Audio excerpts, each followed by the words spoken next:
Father's day উপলক্ষে আজকে মুগলি আর আমি এসেছি কেএফসিতে।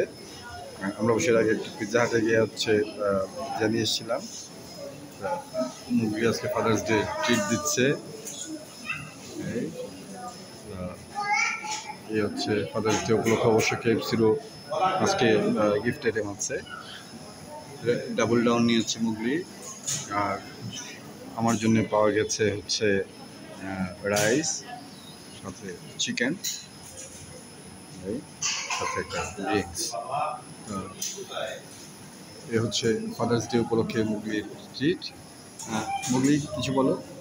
সো কেমন আছো? Happy father's day to all. So আজকে আমি বাবাকে ট্রিট দিচ্ছি এন্ড ইয়া একটু